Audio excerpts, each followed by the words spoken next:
जदि एक स्टूडेंट जे कि नेक्स्ट मंथ रे 10th बोर्ड देवाक जाउछि आउ जदि से मैथ पाई ठीक से पूरा डेडिकेटेडली एंड हार्टली प्रिपरेशन करिछि तेबे से एही डायग्राम देखिले ता माइंड रे तीनोटी कथा आसिया दरकार। प्रथमतः एठारे ए into PB is equal to PC into PD माने पीए दैर्घ्य इंटू पीबी माने फुल टार दैर्घ्य एपटे पीसी इंटू फुल पीडी दैर्घ्य तापरे एई एपीसी कोण बा पी कोण परिमाण हाफ ऑफ बीडी चाप एई बीडी चापर परिमाण माइनस एसी चापर परिमाण तार हाफ तार अर्धेक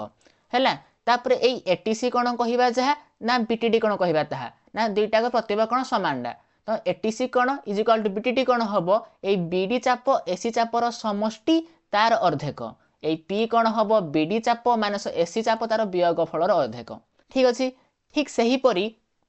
जदि गोटे वृत्त बाहर समबाहु त्रिभुज परिलिखित होईछि आ जदि गोटे वृत्त भितरे वृत्तांतर लिखित समबाहु त्रिभुज होईछि जदि वृत्त बाहर होईछि तेबे तार उच्चता हबो 3r h is equal to 3r एठी किंतु कोन हबो एठी उच्चता हबो 3r/2। ठीक से परी एठी बाहु माने a हबो केते 2√3r एठी कोन हबो बाहु एठी हबो √3r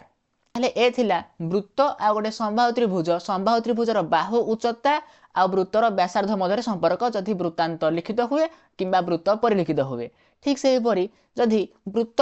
बाहर समकोणी त्रिभुज आ वृत्त भितर समकोणी त्रिभुज हुए जदि वृत्तांतर लिखित समकोणी त्रिभुज हुए सेई टाइम रे कर्ण इज इक्वल टू व्यास हबो माने ए कर्णडा हेइ जिवो व्यास माने h हेइ जिवो 2r आ जदि वृत्त बाहर समकोणी त्रिभुज हुए तेबे हमर तोर व्यासार्ध r हबो p + b - h/2 जोठारे p हैला परपेंडिकुलर माने उच्चता b हैला बेस माने भूमि h हैला हाइपोटेन्यूज माने कर्ण।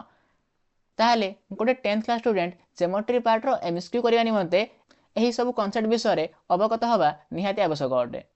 Okay thank you share to 10th class student.